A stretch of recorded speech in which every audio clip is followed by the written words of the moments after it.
Good evening and welcome to the Business Line Knowledge Series, wherein we dive into a different sector every week. This week it's the turn of the hospitality industry, and which, as you know, has been going through a very difficult time and deep crisis. It's perhaps the most affected amongst all industries.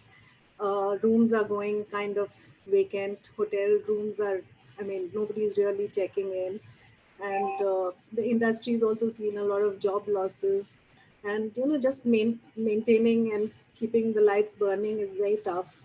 So how's the industry coping? That's what we're going to examine. But first, I must thank all our audience for joining in today. I know when we've got a tremendous response and a lot of registration, so thank you very much. And I know webinar fatigue is setting in, so it's really encouraging to see so many people logging in. And so without further ado, let me introduce you to our panelists. We've got a really great and exciting panel here, I think, a very diverse set of people with deep knowledge of the industry. So let me start off by welcoming JB Singh, President, Interglobe Hotels.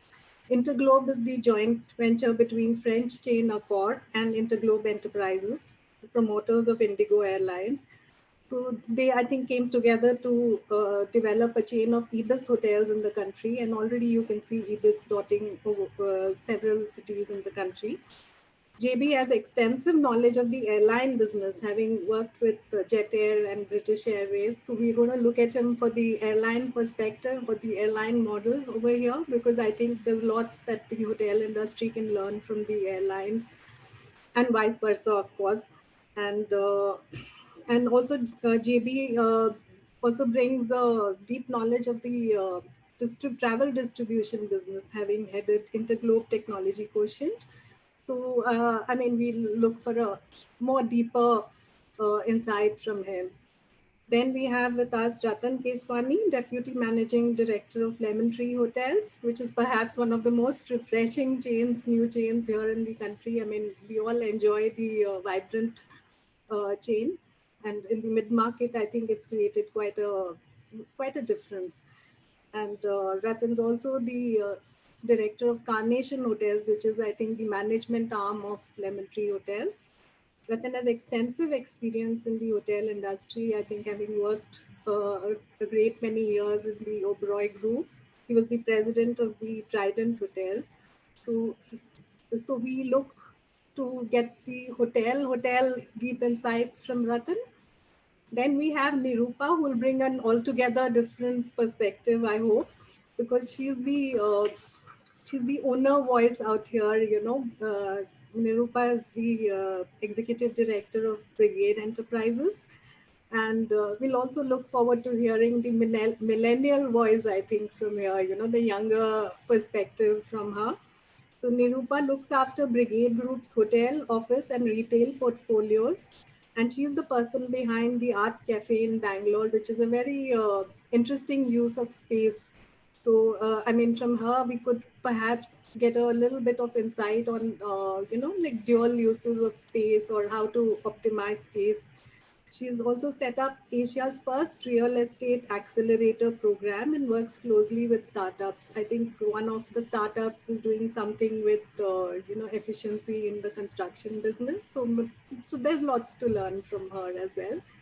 And then finally we have Dilip Puri, who's like been there, done that. I think he's just done so much in the hotel industry, and now he's plunged into the education field. He's set up the Indian School of Hospitality, and which aims to train tomorrow's leaders in the hotel industry. Before he founded ISH, Dilip Dilip, who kind of learned his hoteliering ropes with the Oberoi Group. He was the managing director of Starwood in the region, and I think he was responsible for growing the company's brands over here. So we have, I think, a multifaceted panel, and look forward to different perspectives. But before I ask the panel any question, let's have a poll. We would really like to find out from our audience when they would when they would actually check into a hotel. So can we have the poll, please?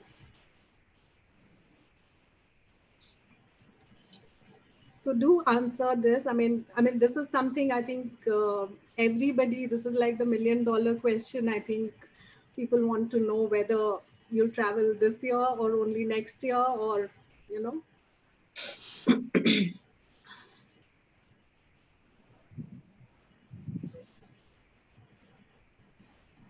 I think this is, yeah. I mean, I do know some people who've already checked in. So, and also a lot of people seem to be taking, I mean, at least inquiring about staycations.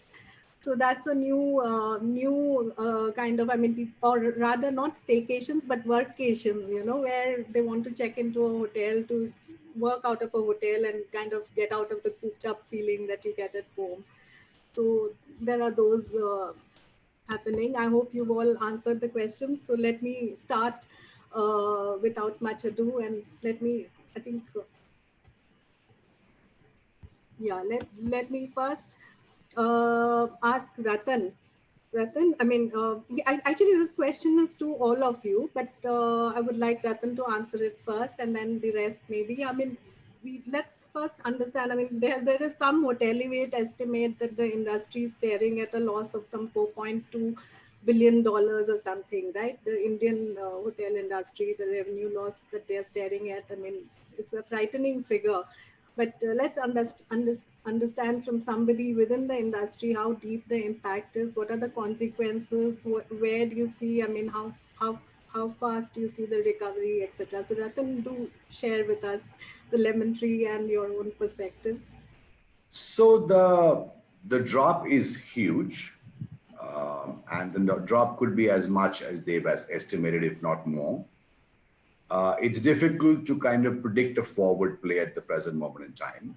Just like all of you were doing surveys, the market's indicating a lot of other averages and thought process that are coming in. But I don't expect that by the end of this financial year, anybody would have done at best more than a 30-odd% occupancy. And on whatever rates that they did or RevPARs that they did, if they managed to keep it within a minus 10%, minus 12% of that, we would have come out of this okay. But it's difficult to reach out and say, when does it begin? Because, thankfully, you've asked JB to put in the airline perspective as well. And the two parts that are going to be very relevant is the safety zone and the comfort zone and people starting to fly. I don't think enough numbers are starting to fly, at least for any commercial intent as we can see. Two, people need to drive. Everybody's talking about close by staycations. True, but the borders have to be open for you to drive through. The quarantine restrictions need to be slightly more flexible for a person to even take a 3-day stay. Right now, you go into that place, even if you want to stay in a staycation, therefore kind of partly self-quarantining yourself. If the minimum amount of stay, the time that you have to stay there is 7 days, then it's a challenge. Then borders keep opening and closing and containments keep changing. So we had thought actually that by early August, we would see some good green shoots of upliftment and bookings and things to start to come in. We aren't seeing that. A fair amount of travel is being booked by the online portals, but it's short travel. It's the same day or the day and a half, nothing more than that. I think it's a little bit of SME, trader, MSME coming back to kind of react in their official stances, see where their projects are. But the numbers are not very high. And what most people are doing right now are segments that I don't think will be the segments in the next 4 or 5 months. At least I hope not. Most people have done certain amount of room nights from the business continuity planning, room nights that people put in their office, their executives into a hotel close by to their ITA center so that they could get their redundancies and back into place, which was a large part of the business down south, particularly in Bangalore, Hyderabad, and Chennai. A large part of the initial business that continues in a lot of the metros has been quarantine related. Either it's been quarantine for asymptomatic guests, or there have been partnerships that some of us have done with hospitals like Apollo, Kaveri, Medanta. But like I said, that's not the client of tomorrow. And I think they will become a client of tomorrow if in these extenuating circumstances, any of the brands or the hotels really look after them warmly. And that therefore people respond to say, hey, despite everything, despite the quarantine, I think this is a good brand. These are good people. They looked after me, kept me safe, kept me happy. And to the certain extent that they could, they went out of their way to make me feel welcome and comfortable, which will make them tomorrow's customer from a different segment, but not in the segment that they fall in right now. Some little movements in wedding queries are coming in, but very small. Again, because of this confusion of 50 people or 30 people or whatever that people can host, while the politicians are throwing good weddings and good functions all over on grounds without social distancing. So yeah, because the natural movement of any segment hasn't really begun, it's very difficult to anticipate what tomorrow will be. But if just like Delhi is kind of plateaued, as one hears, that starts to happen the next couple of months, that gives me the belief that maybe 30 or 32% occupancy is what most hotel companies should do. I think the larger, worse affected will probably be luxury.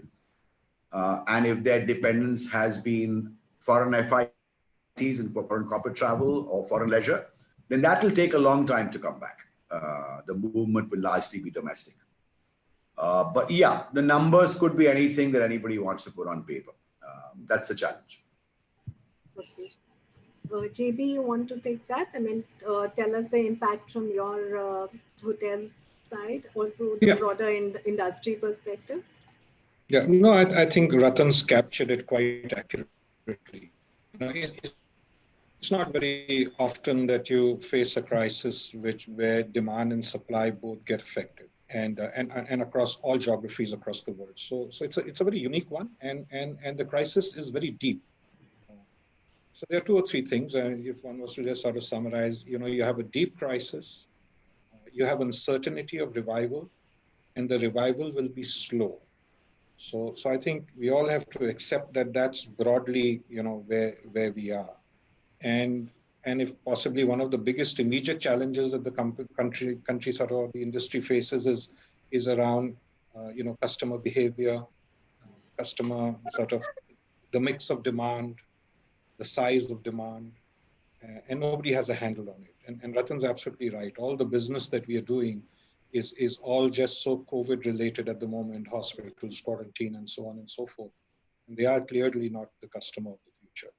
Uh, that's one thing. I mean, other than that, of course, I think what we all have to sort of watch out for is as the revival comes and whatever that time frame is. I mean, uh, the best that I think one can do is sort of work out multiple scenarios. That's what we do. We look at multiple scenarios and take a check-in every couple of sort of days and see which scenario you're tracking from a demand perspective, from a cost perspective. That gives you some sort of a reasonable idea that if you continued on that curve, where would you end up? And then you start to plan accordingly. So you take a 6-month view, 12-month view, 18-month view, and sort of start to do that. But there are other things. It's only going to get deeper, and we have to be very, very careful how we manage our affairs. As we get out of this, we will have fractured balance sheets. There is a liquidity issue in the market. Of course, there are sort of rollovers and moratoriums coming. But they're all sort of bunching up now. It's kind of kicking the can down the road. The industry needs restructuring of debt. Otherwise, it'll start to face different kind of issues. So there's the customer side of it. There's the liquidity side of it. There's the investor side of it. So there's a whole sort of a, investor piece that sort of sits out there. And you've got large investments sitting. The industry owes almost 45,000 crores to banks right now. And that is going to sort of come up. It'll be called in the next 2 months. But some of the other things that will also happen, Chitra, is that whilst all this is looking a bit dark at the moment, there is also a new evolution of customer that's coming. It's a good time, I think, for the sort of the industry to introspect who's the new customer, what is the new paradigm we are getting into, and spend a lot of energy now, as much as trying to assimilate and understand demand, but try and imagine what the future is going to look like. That's going to be even more critical, because when we get out of it, we must be efficient. And at least that's the way we look at our business. We need to be even more efficient when we get out of it than we were when we got into this problem. So yeah, that's where it is. Okay, so I'm sure if one could peep into your whatever drawing board, or what the blueprints that you're drawing, it'll be really fascinating, I guess. So Nirupa, let's ask you I mean, you're the one bearing the risk, as the owner of seven operational hotels, right? And six in the pipeline, is that right? And so, I mean, the owner bears more risk than the operator, right? So how badly are you hurting, and what are you doing? And also, I mean, impact, are you thinking about, changing your, I mean, since some of your projects may not even have started, are you thinking of rethinking them and looking at getting into something else? Yeah, thanks for that question, Chitra. See, in addition to what Rathan and JB had said about the market, what we are also seeing is that hotels that are able to get the quarantine business or the Vande Bharat mission business, they are able to do 30, even 40% in some cases. However, obviously the rate has taken a big beating, and we are seeing rates only 40 to 50% of what they were pre-COVID. So obviously that RevPAR impact is massive. But from an ownership perspective, I think right now since nobody knows what the future holds in store, we always say, right, you hope for the best but prepare for the worst. So we are prepared. We are trying to prepare for the next 2 years, or assuming that it'll take almost 18 to 24 months for the market to return to what it was. And because of that, there are obviously a lot of cost saving measures. We have to conserve capital at this point in time. So there are a bunch of cost saving measures that we have to take at this point in time. And what we are doing is we're also seeing that wherever we have commitments, we are continuing to build out the hotels where we have a joint venture partner or where there's an external investor, because those are external commitments. But in cases where, we own the land, or there is no pressure to kind of get that hotel out by any sort of timeline, then we are sort of saying, let's wait and watch, and maybe let's hold off for a few months before we start resuming construction on certain hotels. So that's what we're seeing, because the ripple effect is quite large. MICE will obviously take a very long time to come back. F&B, there are ways to get more F&B revenue. So that is one revenue stream that we obviously will try to get the maximum out of. Room business, as the gentleman before me said, we are trying to get whatever business we can at this point in time, but that is interim business. It's not going to be your permanent long-term business. So at this point in time, I think the main thought process is survival. We all have to survive this. And I think while the large, developers such as us or larger brands like Lemon Tree or Interglobe might have the wherewithal to survive this for over the next couple of years, a lot of the independent hotels, the small scale boutique hotels or the independent hotels or guest houses with less than 25, 30 rooms, they're going to take a beating, because while they might have had cash to see them through maybe 3 or 4 months, it's going to be hard for them to see this sort of negative impact on their business for 12 to 18 months. So I think there's going to be a lot of casualties in the independent and boutique business and unbranded hotel space. So that's unfortunately what we expect to see will happen. So that might just lead to consolidation, right? I mean, you can but then again, the investment part, who has the money to buy hotels right now, right? So I mean, there are definitely venture funds and private equity players who are in the distressed asset space. So they are looking for very good deals. But as we know, in the hotel space, valuation has always been an issue. And while there might be some hotel players who may not be able to repay their debt at this point in time, and those become opportunities for purchase in a distressed manner. But I think if a company or a group is able to find a way to sort of service its debt once this moratorium is over, then I don't think anybody would want to sell at this point in time. Okay. So yeah, that's a really nice, wide perspective. Dilip, I want to ask you, since you are training tomorrow's future leaders or tomorrow's I mean, industry people, where do you really see a career for them now in the hotel industry? We've been reading about job losses, and if you can lead me through the people, I'm sure you're looking at the people piece and the impact there. We can talk about that. Dilip, you are on mute. I think you have to unmute her. Then. Yeah, I lost you there, so I think I got the gist of the question. Yeah. Um, no, so look, clearly, yes, we get very interesting questions asked by parents and students saying, should my kid do hospitality management given how bad the industry is? My response to them is that you're best positioned right now because you will come into doing your education at a time when the industry is going through turmoil. You will learn and be equipped with skills which will be needed in the future. You're much better off than somebody who's in the industry today because they're losing jobs. But students starting or studying hospitality, unfortunately, my first batch doesn't graduate for another 2 years. So my advice to everybody is always that while the hospitality industry has always been the first to get hit by crises and the last to recover, but when they recover, they come back much stronger. And I think it's just a question of, as none of us can predict, what is this timeline by which we'll come back stronger? We'll come back stronger simply because of the wonderful things the industry is doing right now. I mean, things like finally right sizing their organizations. You heard them talk about controlling costs, making hotels more efficient. So when they do come out, they would be much more superior business enterprises than they were before. Yet it would require a very different mindset of the workforce.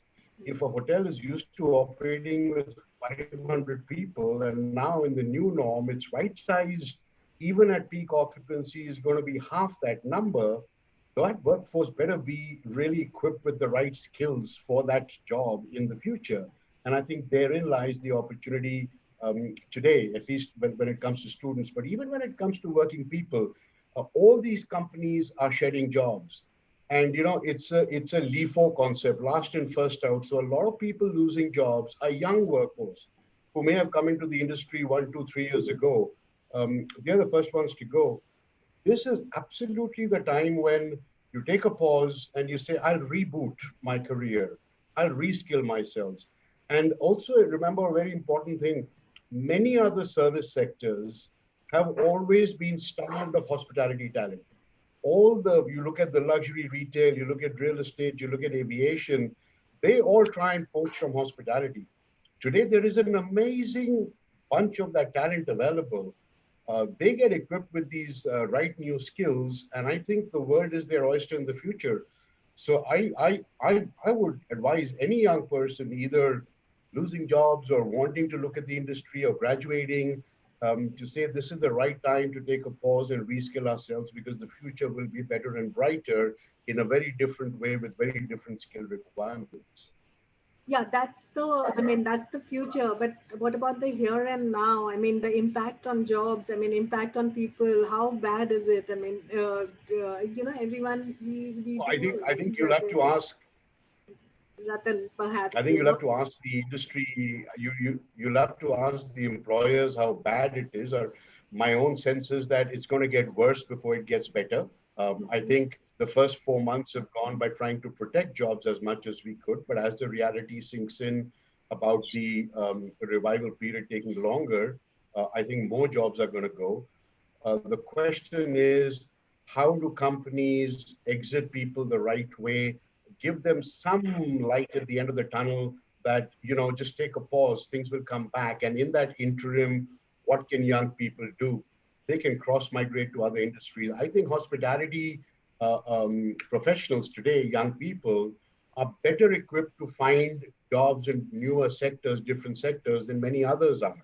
And it's incumbent upon organizations to try and help them do that. We, for example, are launching new postgraduate programs purely to equip these kind of people with newer skills so that a year later, when the job markets are open again and the industry is recovering, they've not lost time. They've used that time to reskill themselves for better jobs in the future, not necessarily in hotels and hospitality, but in so many more allied sectors, service sectors, newer businesses which will come. Sure. So yeah, the one point that in the initial discussion that I mean caught my attention was this whole thrust that Rathan was talking about 30% occupancy and 50% at best and things like that. So is this? I mean, the industry does depend a lot on occupancy. I mean, some hotels do have shifted it to food in that sense. 50% revenue from food, 50% from rooms, and all that. But occupancy seems to be the key. Will that parameter change? I mean, JB, perhaps you can come in. Airlines have gotten ancillary revenues, right? I mean, can the hotel industry also look at other revenue sources rather than rooms and food? Yeah, Chitra, I'll answer this question in two parts. One is the whole immediate part, and on what we are doing right now is looking for the opportunistic business. So I think straight off, occupancies will remain. I mean, that's the core revenue that the industry has, whether it's the airline industry and therefore ourselves. So that will always remain fundamental. But I think to quickly sort of get over this, we are all looking at reviving or at least restarting. I mean, the hospitality industry hasn't looked at ancillary revenues, in a sort of a decisive manner. In the airline industry, it's almost $100 billion sort of revenue for the industry. Airlines like Ryanair, clock almost 26% of their revenues come from ancillary revenues. And the airline industry learned it from the pizza industry, from the coffee industry. And it's very simple, really. It's deconstructing your current model and then adding a charge to that. And I'm very, very confident that the industry will go through that process. They need to. There's especially in India. But I think there are other things that the industry needs to focus on. It's not just about occupancies. When we look at the industry in India, it's kind of overcapitalized to start with. Creating supply is a challenge, and the demand drivers do not exist. They're not enough demand drivers. At the best time, the industry collectively was averaging an ARR of something like 6,500 rupees across the country, which is sub $100. So clearly, there's a headroom for the industry to grow from $100 to the $200 kind of a market, and that's a massive headroom. So businesses will need to get remodeled. That has to happen because in the backdrop, you've got rapid urbanization going on. Delhi will become in the next 10 years the largest metropolis and will house 40 million people. All that is going to happen. The whole demographics are changing. And so businesses will have to be looked at, how brands look at the area programs and fit outs and reducing spaces and all the stuff that, Dilip has been talking about around manning and bringing the whole manning and efficiency down. The whole food business has changed, and all that will need to be looked at from the industry side. As the industry, we have to recognize this new customer, which is changing with the demographics, as you mentioned at the beginning. You have a whole new workforce that's moving in, who are going to be your customers, your employees, and your regulators, and so on. So that's a big change that's going on. And I think the big piece here, which I don't think we as an industry have addressed, is around policy and reform. Because whatever we may want to do, whatever magic wand we may want to wave around, in our boardrooms, the policy environment has to be equally agile. And all the policies around buildings, around taxation, around parking norms, and so on have to be revisited. They're very draconian. They're very, very heavy on natural resources in the country. We're building a hotel in Australia, and on 400 square meters of land, you can take it up to 200 rooms. Out here, you want to do 200 rooms, you probably need, in the acres of land in prime district, and so on. I mean, that's just one example. Parking norms. We're building a hotel in Thane, 180, 90 roomer. You have to put in excess of 200 car parks. They lie empty, and so on. So I think it's occupancy is fundamental to the business. Ancillary revenues must come so So we can, sweat the asset we have. Existing hotels need to look at their models, all the overcapitalized ones, large area spaces, figure out what to do with it. So the business model and ancillary revenues will help us to a great extent. And very, very important is the whole policy climate. I think the industry needs to take that very, very seriously from an investment standpoint. So has the industry made any cohesive representation, center paper or something? I mean, what is going on? I mean, we've been just hearing it. And who will, I mean, after all, the government also, given the stress on the economy, who all will they bail out, right? I mean, at this point, it's each man to themselves, right? Yeah, but Chitra, I'm not really talking about fiscal Mm. policy. I'm talking about policy around laws that govern development of assets. Something like mixed use. I mean, if we today want to say, if today, let's say somebody in the industry says, let me repurpose my building and let me stick in, 100 offices in there will be an issue with the law. You can't do that. And if someone says, oh God, I think I've got just too many buildings because the whole business district has shifted. And you know what, I'm going to stick in some shops there and break the lower floors and make it a car showroom or this thing. There will be restrictions around law. So law needs to be agile. So I'm not really at this stage, when I talk policy, I'm really not talking about fiscal bailouts. I'm just talking about policy and reform that make deployment of capital efficient. It takes, before you build a hotel and by the time you open the hotel, it's about 18-month cycle to get approvals. An average size hotel will have an interest burn rate of 1 crore a month. So that's 20 crores, that can be bought down by half, for example, as an example. So it's not money out of anyone's pocket, it's just making things efficient on how you use land, how high you can go, and things like that. Sure.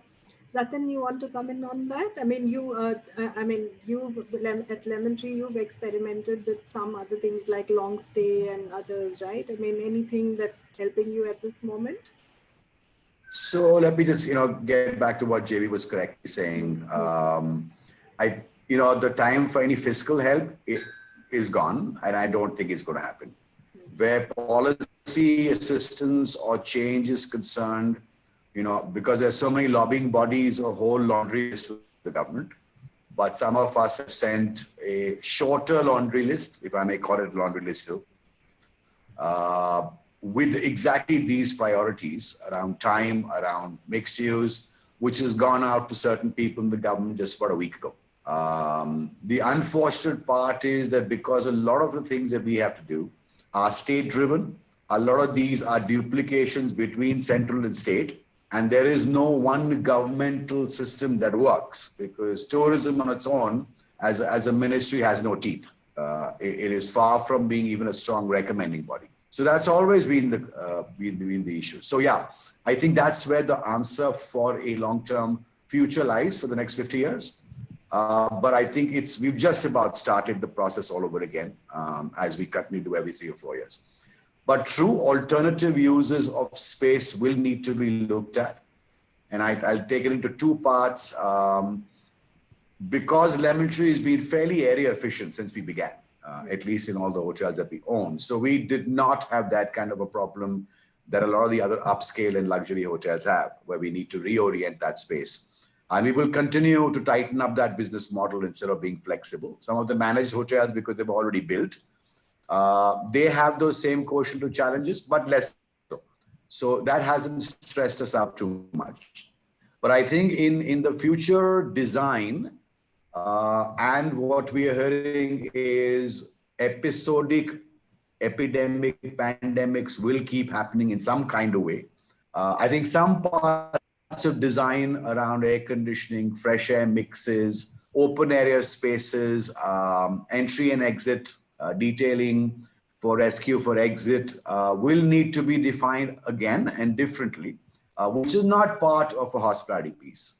Today, a lot of the offices, for instance, are not occupiable or habitable anymore because the air conditioning systems can't conform to the guidelines that have been set up. And because they don't conform to some of these stringent guidelines, people are fearful of going to work.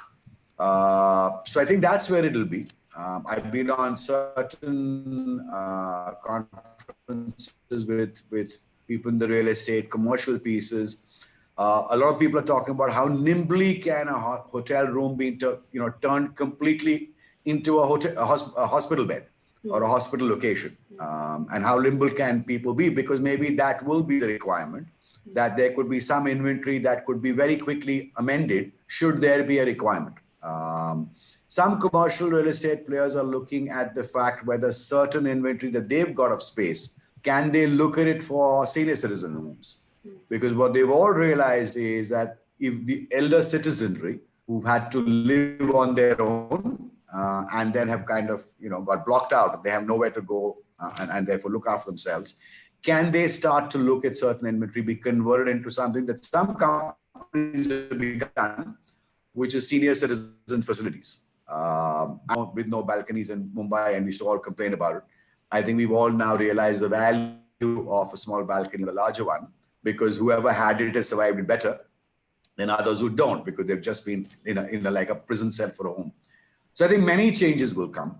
But what happens is, and my learning from many other issues that I've had to be part of, is that we all react, we all talk about a challenge, and when it goes away, we forget it and go back to our old habits.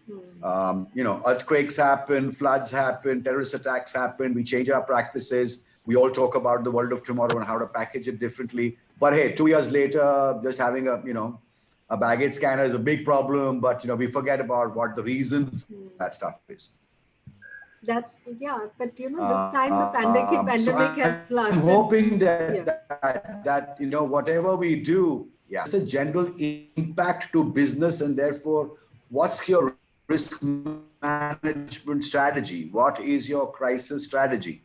We all write modules around crises, but they're sitting in the library somewhere. Your audio is kind of Sorry. So if this is the world, is that better? Yeah, the audio we were losing you for a bit. If we are going to have some challenges, then we should carry through with these changes as an industry, as business, because that's what's going to help us. Sure. There are many alternatives, but we should not go back to the old normal, but actually change ourselves, right? That's what I would recommend. Yeah. So Nirupa, this is, since Rattan's prescriptions involve the construction and real estate, this is where you come in. Some of your you know about the changes, how can the construction industry bring in efficiencies, maybe, design space or even building material, etc. And some of your startups, I think, are in this space. So do tell me where you see the construction industry helping out. Okay. So I think mainly from the construction space, we dabbled a bit with, we did evaluate doing modular, modular kind of construction as well. But I think from a hotel perspective, because of how complicated the asset is, we haven't really changed the way we construct, and we'll continue to do it in the similar way we've always been doing. We did try this factory. Prefab. Okay, the prefab, yeah, okay. We evaluated that.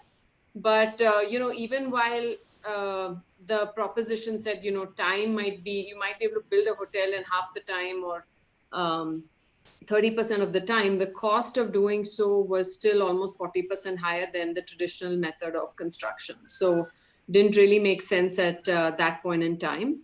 And also there's very little room for error. Sometimes when you construct a hotel, a lot of on-site decisions are made, which you cannot do in a prefab environment.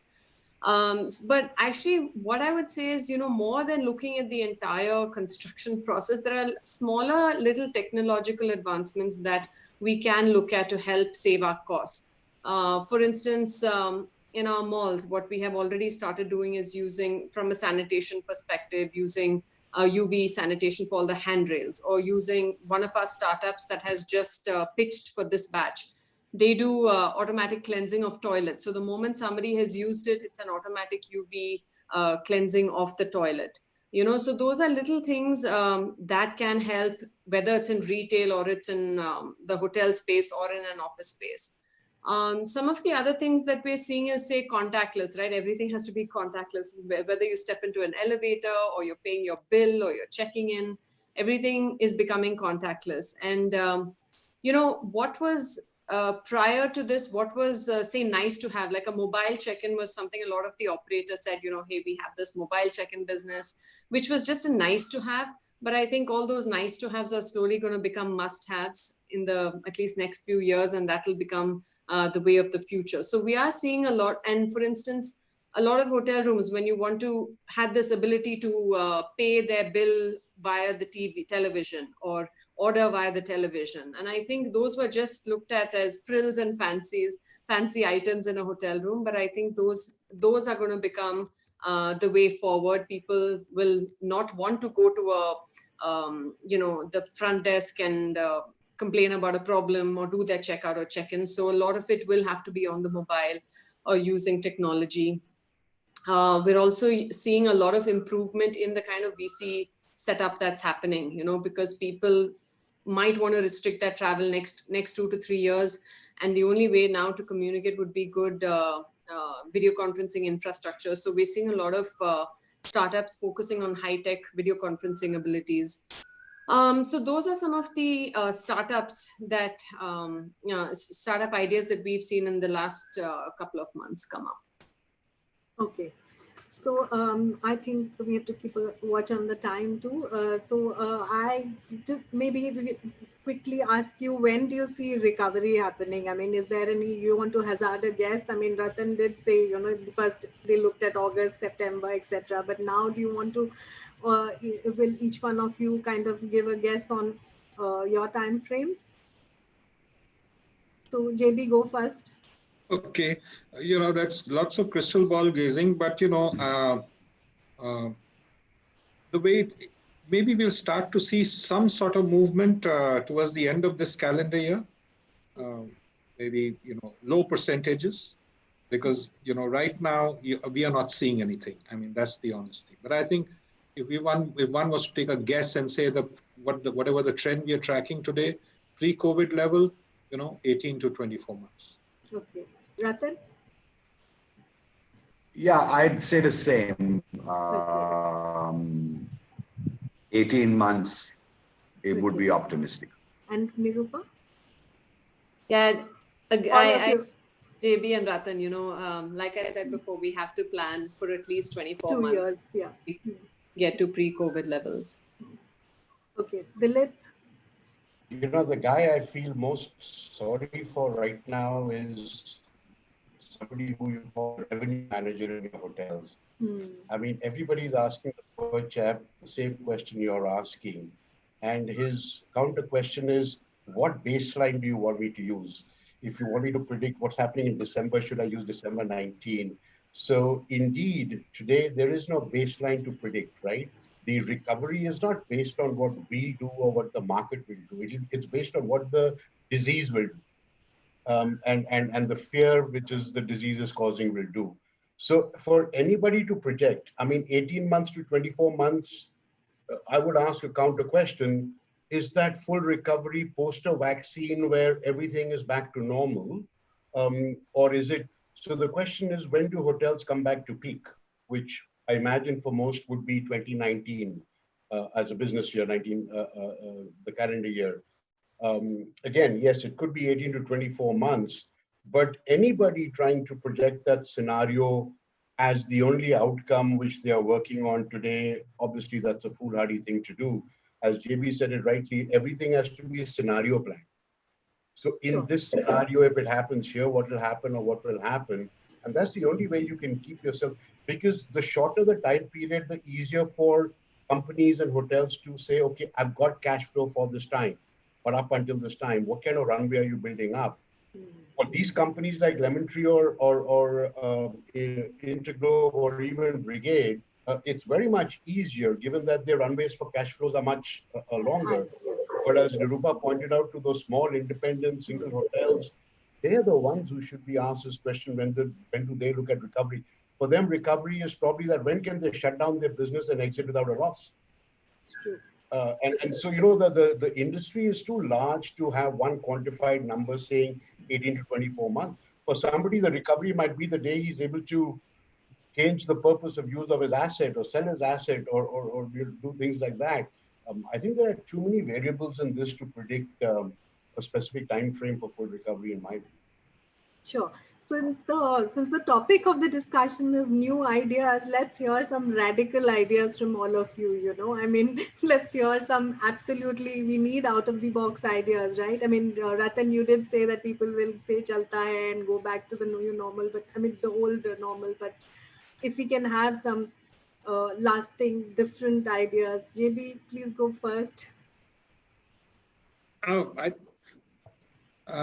I think, I mean, I can speak from the perspective of the hotels that we run. And I think Rathan pointed out, we are anyway very, very efficient on space program. But I think one of the things that the hotels will probably have to start to look at is deconstructing the model and looking at your fixed and variable cost ratio, through variety of models. And I see emergence of new models around that. I'm talking about outsourcing functions in the building and things like that. I think those things are things that sort of need to be workshopped. If you just look at what happened in the last 120 days, the hotels have been quite sort of responsive. I won't call it innovation. I would just say, quite responsive and sort of responding to the problem. They kicked in the cloud kitchens. They sort of did home deliveries.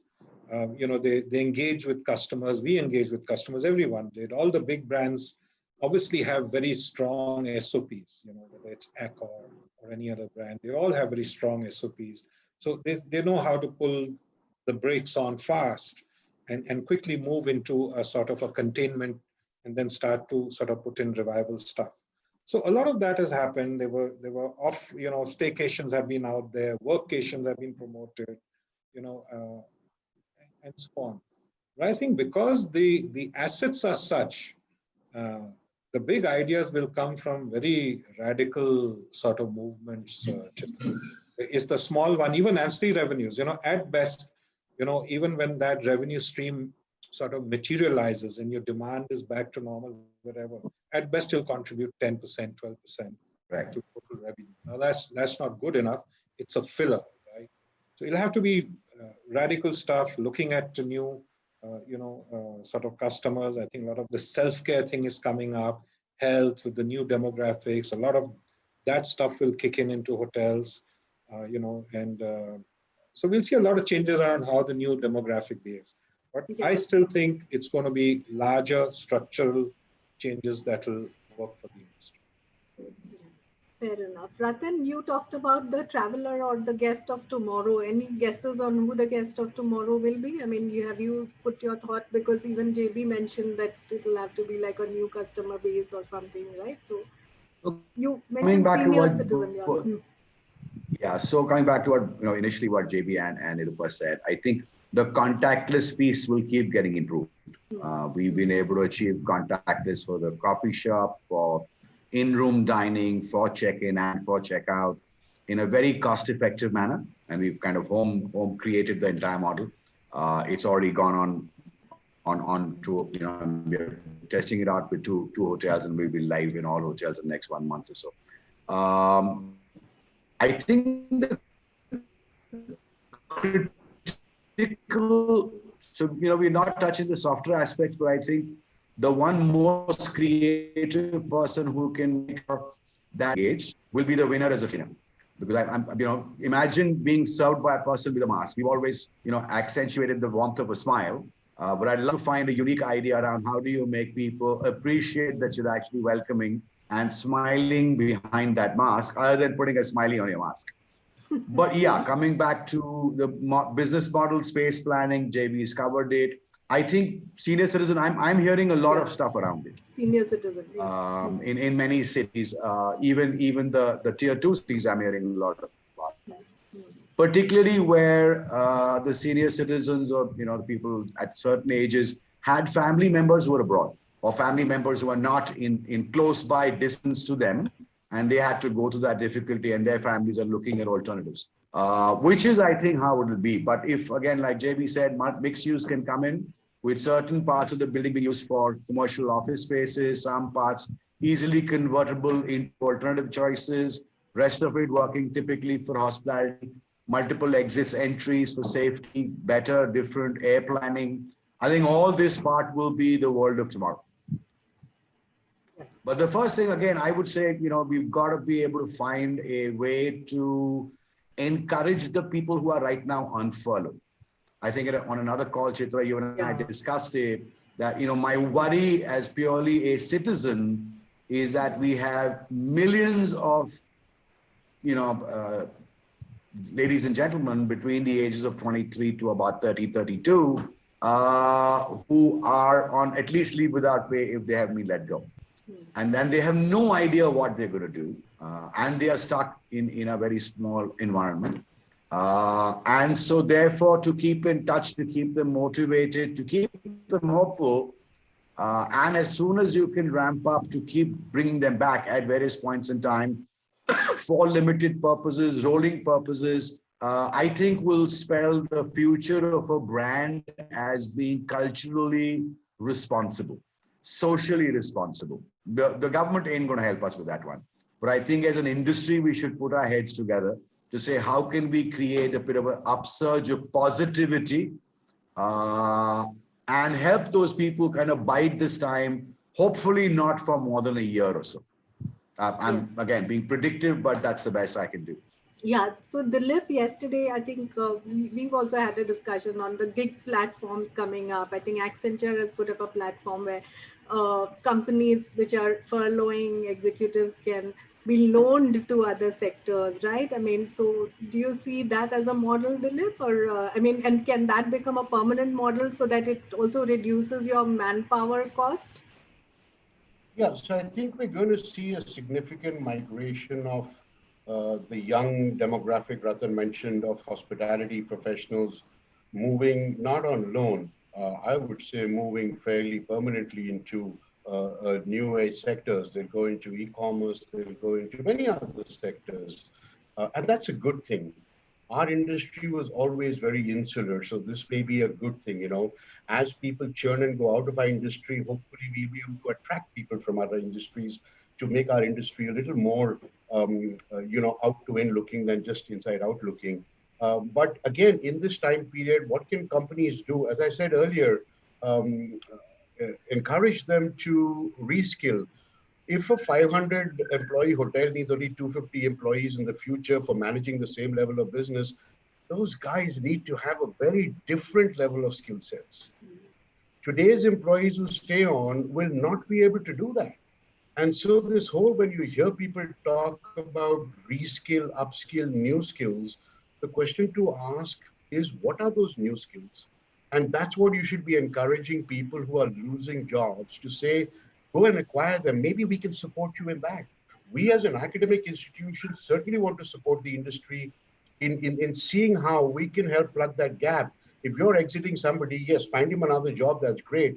If he's going to take a pause for a year, help him to do something meaningful, which will make him more relevant when the recovery happens. That's how you give hope to people.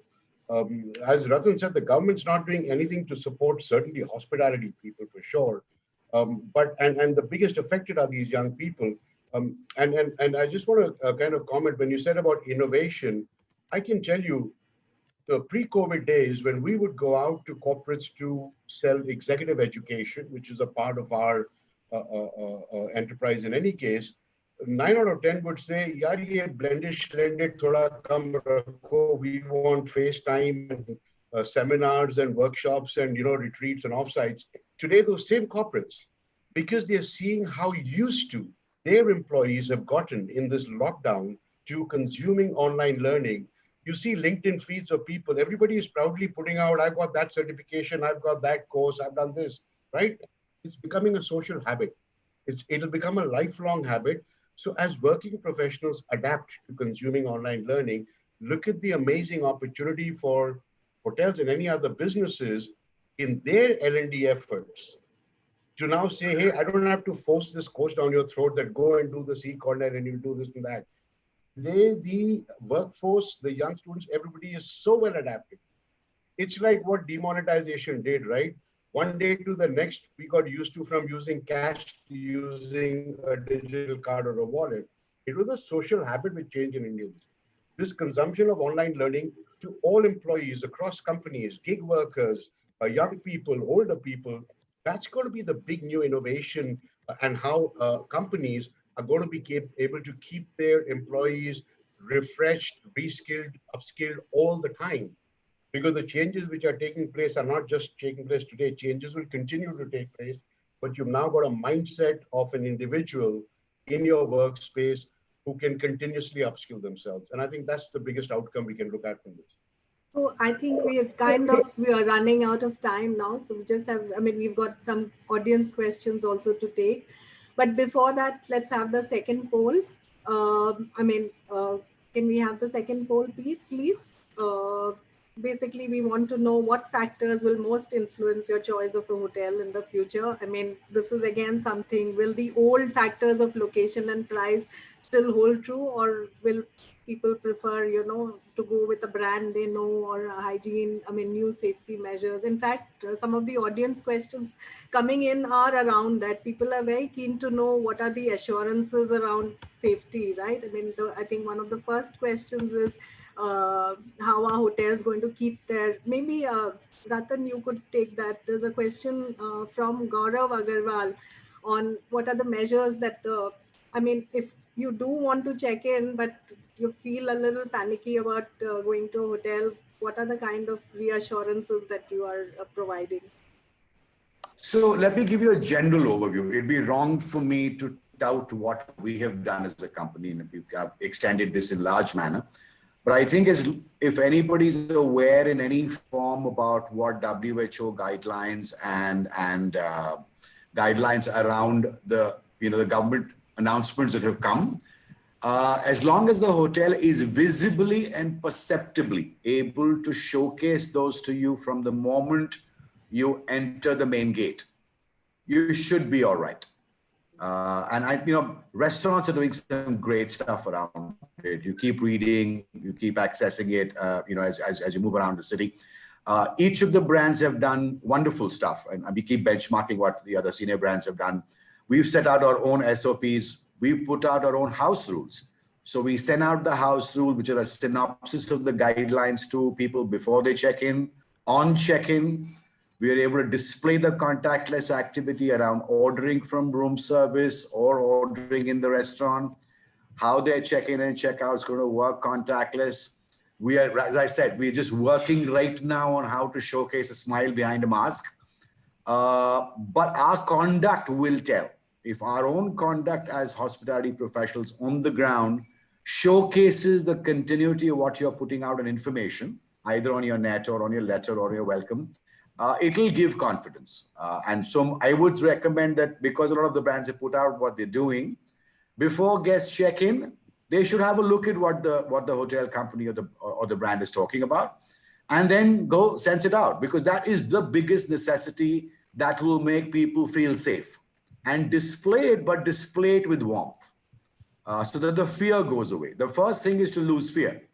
Okay. And plus, definitely have two at least senior hygiene ambassadors who are just working, the turf 24 hours a day, making sure that those practices are visible, perceptible, engageable, and nothing is communicable. In fact, the poll results have come in, and we can see that 78% of the guests of tomorrow are choosing a hotel on the basis of hygiene and safety assurances. That's like, wow. I mean, and location has taken a beating, and right, I think price, good brand are all there. So that's something for the industry. Yeah. So I think, and I'm actually surprised also with what some of the the restaurant brands have put out. They've done some very good stuff in a very short span of time. So I think that's everybody's putting their best foot forward. It's whether we can sustain what we showcase initially will drive the customer towards that experience and then towards sustainable repeat visits to you.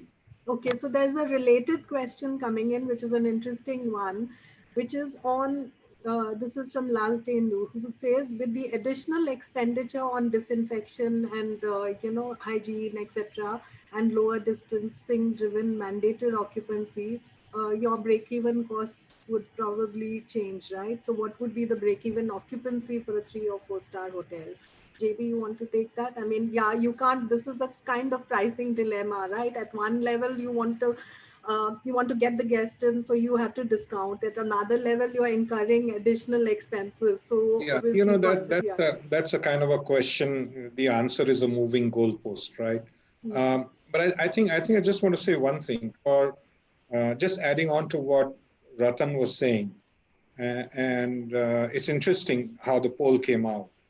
Uh, all good brands anyway have significant investments that are made into the asset uh, from a health and hygiene perspective. All good brands. So we have 140,000 classified rooms in the country, and I keep saying this at every forum. And it's good that health and hygiene is big out there, and it was interesting to see how the good brand is not scoring that much. I think people need to understand that good brands by pedigree will have solid SOPs in place anyway from a health and hygiene perspective. The way the rooms are done, the way the kitchens are run, and so on and so forth. And on top of that, all the intervention have been done with world-class processes, which any good brand would do. So that sort of answers this question also. So for a good brand to bring in more SOPs is not that expensive, because your inherent building anyway by design and just by process anyway has it. Then it's kind of add on, and then you put in audit processes which are different and so on, and it sort of builds on. So I think that's the one. And then, I guess difficult to say, like Dilip said, I mean, there's that much one can look into the crystal ball. So, I really can't answer what would be the new break even. I think we just have to wait it out and keep turning all the knobs in the business and keep sort of fine tuning it as we sort of get out of this, and then sort of come up with what the future shows us. So there's one question from Shrey Mehrotra on how the supply chain is affecting the hospitality sector, especially the restaurants in your. Who wants to take that? Nirupa, Sorry, before you Rattan? go to that question, may I just add to your Yeah. previous answer? I would like to ask the person who's asked the question, there is nothing sacrosanct about breaking even at 35%. Because the variability or the fixed cost and therefore its results and therefore its ERR is what defines what your break even is. So there is no necessary number. There are lots of hotels that could break even at 20%. And two, if you've done your business modeling and cost optimization all over again differently, as Dilip and everybody else spoke about, then some of these additional costs are not going to impinge on your performance. Sure. So, who wants to take the supply chain question? Yeah. Was it the supply of hotel rooms? I don't know. It doesn't imply, but I think even everything to no, not the supply of hotel rooms. It's like the supply of, I think, everything, material, food, whatever. It's not Supply chain, I think. supply chain. They talk about specifically restaurants. So Disruptions. everybody down the line must be hurting, right? It's a bit of a ambiguous question. Yes, because a lot of the vendors are MSMEs, right? So obviously it's going to be hurting a lot of our vendors as well. So it's very important as much as possible to see what even the hotels, whatever revenues we're earning, to see how we can pay off our vendors on time, because I'm sure this is hurting everybody. But just with regards to your supply of hotel rooms in general, as I'd mentioned earlier, that we had, there is going to be a constriction of supply. Nobody is going to be building, if they can help it, hotel rooms over the next 2 to 3 years. So I guess the key will be in, waiting this out, trying to survive and tide it over the next couple of years, because post that, once the fear factor is gone and once, everybody, there's a cure or a vaccine or whatever it is, then I think things will bounce back. That things will bounce back. Maybe it'll be gradual over the next 24 months or so, but eventually things will sort of return to normal, because it's not like as if this world hasn't seen large scale pandemics before, right? And things will eventually return to normal. And those who are able to survive the storm will see a brighter future, I think, after a couple of years. So because there is nobody is building that supply, the way supply was planning to be grown in the last few years, I don't think we will see that over the next 2 to 3. So I think we can expect a brighter future after a couple of years. That's nice to hear some optimistic view there. We have a question from Anand Raman, who says, can you list out the top 5 fiscal relief measures from the government that could help? Yeah. I mean, I can say the top one for all of us, I think, is obviously paying back our debt is number one priority. Mm-hmm. So if there is some discussion on RBI sort of seeing if they can do a one-time restructuring of our loans, because currently the 6-month moratorium is just not enough. It will have to be for at least 18 to 24 months if the banks don't want a huge bunch of NPAs on their hands.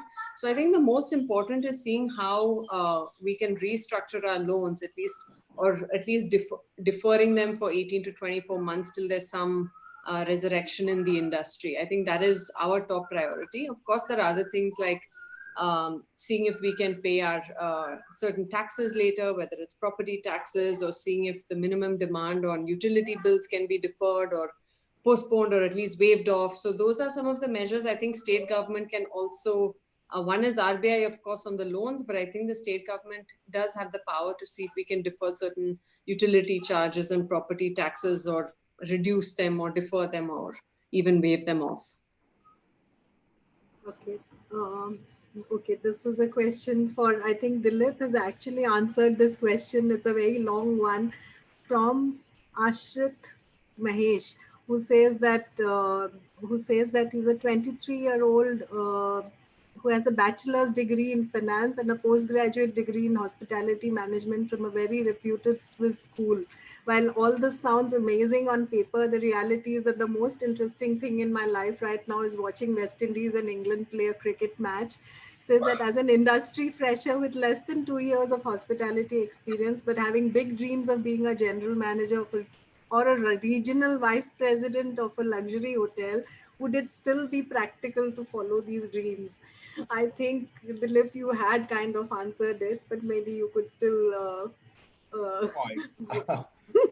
I, I think that's a wonderful dream to pursue, and there's absolutely no reason why those dreams can't be fulfilled. It's about what do you do for the next few months or a year instead of watching Netflix or cricket being played. I think Netflix and cricket are watchable even when you work. Uh, this is a kind of a individual who represents, as I think Rathan made the point about those 23 to 30-year-olds who are educated, who are full of so much of promise, enthusiasm to start their careers, and they've just suddenly come to a standstill.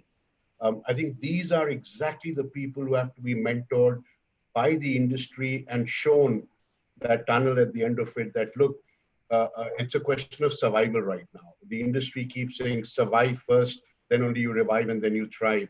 Even for a young person, when you say survival, okay, he's got a undergrad finance degree, he's got a postgrad qualification in hotels from a Swiss school. That's great education. Does that mean that you are equipped with all the skills you need for the tomorrow to come? Perhaps not, because what you might have learned in undergrad and even in your hospitality course didn't factor in for what the new world is going to be like. So as you are trolling through Netflix and cricket, equally go on to Coursera or go on to so many other education marketplaces, talk to us. There are so many programs available for you to upskill, reskill, acquire new skills today. I can tell you as a teacher, I go on to Coursera and buy courses every second day. I'm doing a course called Communications in a Virtual Age. It's exactly to learn how to speak on a forum like this, where otherwise we would be sitting in a nice banquet hall in a conference and having the same kind of meeting, right? Whether you have to go and sell a room to somebody, whether you have to go and crack a deal, whether you have to go and celebrate something, there are just new ways of doing things.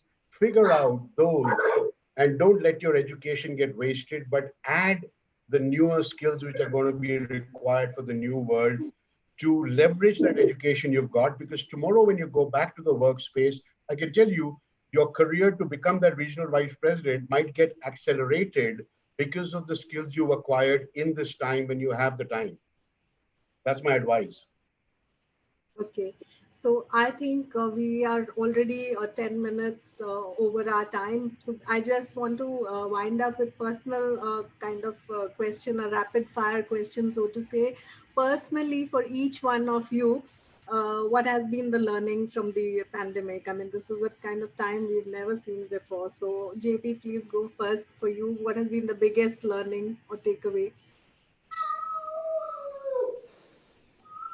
Uh, yeah, Chitra. No, so I think, from an industry perspective, from a business perspective, and from a personal perspective, I think the biggest learning is, and this only reaffirms that, one has to be in a continuous state of transformation. I think Dilip alluded to that for the young boy who asked that question.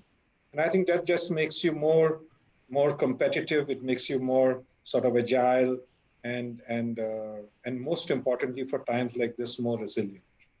Okay. Nirupa, you want to go? We'll give you Yeah, all I the think time to think. Yeah. yeah, the I think the most important thing is, especially in a when calamity like this hits, is to not let panic set in, and probably to take one day at a time, and understand that, as we all say, this too shall pass. So just find a way to survive and take one day at a time. Great. Yeah, you're quite optimistic, I saw from your responses. That's really a nice approach. Being in Rathan? Yes.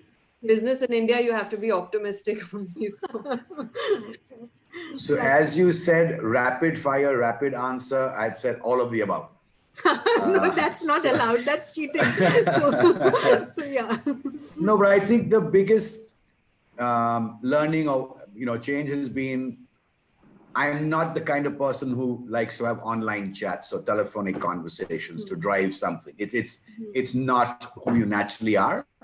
To amend yourself in that piece has been quite challenging, and then to be able to engage with your team members without being able to physically be close by to them, and try and keep their spirits up in some form is a big challenge. Have I learned enough? Probably not, but that's how it is. And also just keep your mind going on how the mind just wanders around in what all the possibilities could be. But that's the three parts that have been changes. Have I learned enough? No, but that's what's work in progress plus all the above. Dilip, you have the honor of the final words. Well, for me, the biggest learning is that I can work from anywhere, and I love taking vacations. Okay, yeah, it says the man sitting in Goa and working while all of us are stuck to our desks here, right? Yeah. So on that note, thank you so much. I think it's been quite an interesting panel. We've had lots to take away, and I think we shall have many more conversations. So thank you all for joining in, and Thank hopefully you. somebody here has also made a comment that they want a deeper dive or a particular, like, this was a very broad ranging discussion, right? I mean, somebody wants to know if we can pick up a particular issue and talk about it. So hopefully we'll have another one soon which dives into a particular issue. Thank you all, everyone, Thank and you. thank you, audience. Thank you Thanks, for Chitra. joining us Thank you, today. audience. Bye, Bye guys. bye bye JP, bye bye, Nirupa, thank bye Rathan. you all.